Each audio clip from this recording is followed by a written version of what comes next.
Felicity Bunty at the 70th anniversary here, and I was delighted to meet her and Tim and John. So ever since then, because I do all the history and then we've done all the photos, etc., etc., if ever I got stuck and wanted some information, I would contact Felicity and Stephen and say, is this true or what's happened here? So today I just thought it'd be nice, Felicity, just to have a little word. And these are all her children, her grandchildren, whatever. And I thought everyone could just chip in. So, Felicity, have you got anything to say about being back in Burroughsley? Was it like being back at Burroughsley? Yes. Well, it just brings back memories of the first time we walked through that door. I think the house had been waiting for my dad. Because I think it knew that he would put spiritual healing on the map and make his name a household word round the world. So it was a very welcoming entry into Burroughsley. Thank you. And how about you, Stephen, being one of the grandchildren? Oh, Tell us a story. a story, right. Make it quick. I remember going with him to, watch him doing some healing once in the sanctuary. He had about a coachload of people came every other day, I think it was. And I remember this girl coming in, and she was from Sweden, and she had an S-shaped spine, so she was all twisted. Pretty girl, blonde. And within half an hour, he manipulated her back, and she was absolutely poker straight. Absolutely poker straight. And but I think an awful lot of the healing in there was because he did it in front of everybody. There was a collective force that was drawn from everybody. It seemed to feel like that. Yeah. And when you watched him work, it was miraculous the way he unlocked arthritic hands that had been locked up for years. And I used to talk to him about it afterwards. But it's very arbitrary. Sometimes it works, sometimes it doesn't. You can't be successful all the time. But then you did some healing. You became a healer. Yes, I did a lot of healing in Wales, when I lived in Wales. And he was giving me advice through my wife, who was became clairaudient. And that was quite interesting, because I'm not really a religious or spiritual person, but I did it anyway, and that snowballed for quite a while, and I realised there's so much in healing. There's no one discipline. It is common to all. You can call it Reiki or whatever you like, spiritual healing, but it is just one energy. Yeah. I believe, and as a healer, you just act as a conduit, and you allow it to flow through. When I spoke to my grandfather and said I would like to try and do what he did, he said to me that, he looked at me and he said, Stephen, you need empathy. and at that time I was about 22 and a bit wild, into girlfriends and rock and roll and all that sort of thing, so I thought, no, it's not ready yet, but my time in Wales, living in the backwoods of Wales, and that seemed to sort of calm me down, and yes, it just took off for a while. Yes, so yes, I've got a very strong link with it. Good. So would somebody else like to talk? Susan. Yes. Hello, I'm Susan. I'm Megan's second daughter. I'm not going to talk too much about healing, because although I have seen grandfather heal, my memories are more about Burroughsley and coming here as a little girl with my mother. We didn't come very often, but when we did come, we really remembered it. Down at the games room, playing badminton, walking through the woods. We played croquet on the front lawn, which wasn't level even in those days, and we used to put the hoops on different angles and try and hit the balls through. And the aviary, the birds in the aviary, and just walking around and enjoying this lovely place. It's just so special to be able to come back today and remember those memories. and the fish ponds. There was always a big fish in the fish pond. Yeah, there was one. Yeah, big fish, and we always had to try and find it. So these are little childhood memories. But I have memories of my grandfather, and he never got up very early, and so we had to be ever so quiet. Because we were always staying in the rooms at the top, and we had to be very quiet, not to wake Grandad up. But one day we got a look at Grandad's bedroom.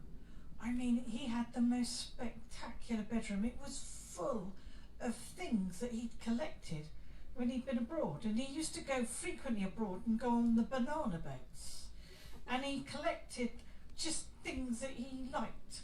And so you went in there and there was musical boxes and ornaments and dolls, and it was just like a big treasure trove.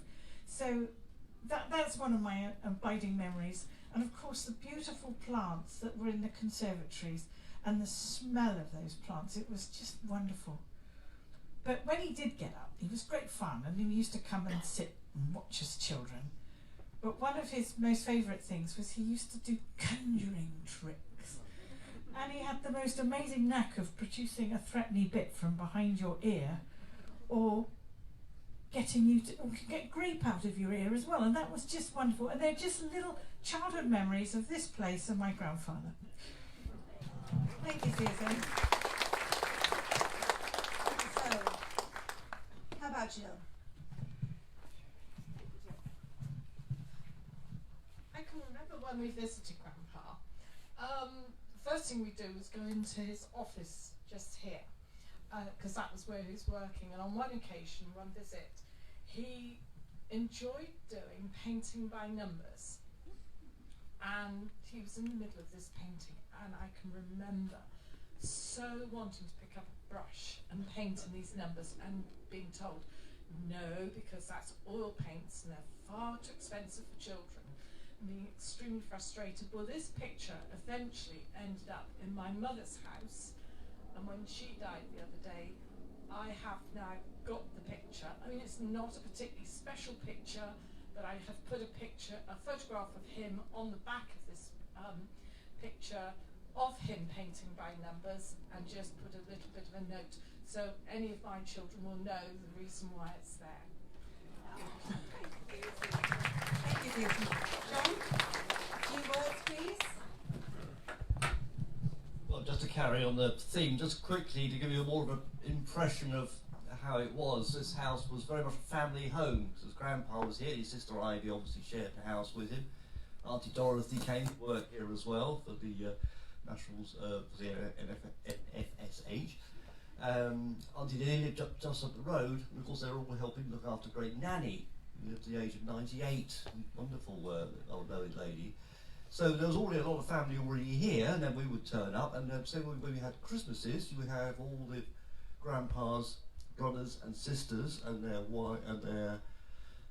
husbands and wives and their children, and then later their grandchildren. So we used to have quite enormous things going on here. About 80 people would come. It was a bit like this today in a way, but it was quite an amazing place. I can't imagine any ever experiencing Christmas as good as it was when I came here with this huge family playing parlour games all over in the house. It was a wonderful. That's my abiding memory of this house as a kind of a family home. Thanks, Rowena. Thank you. Mark, would you like to say a few words? You've done it, I think. Oh, you just done it. Anybody else? No? Any other memories? Oh, tons of them. Guy?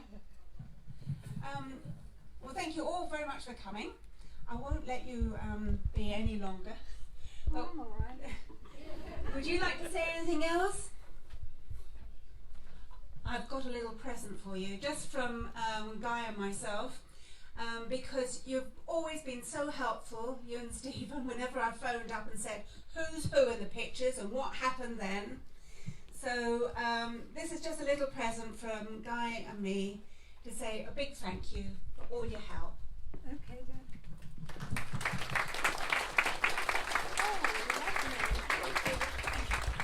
Tea and water, so you're fine. Yes. Thank you very much. Guy, do you want a picture? This is Guy.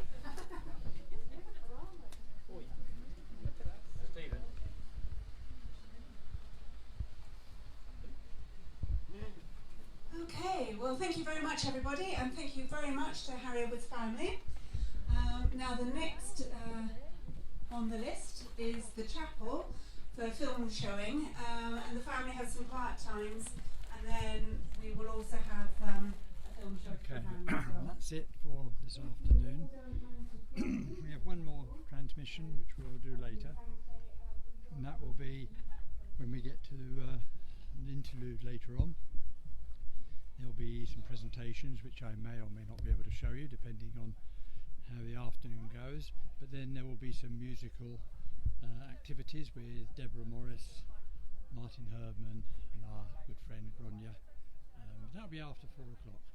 So have a lovely afternoon everyone, and I hope you've enjoyed watching today's videos. Take care, bye bye.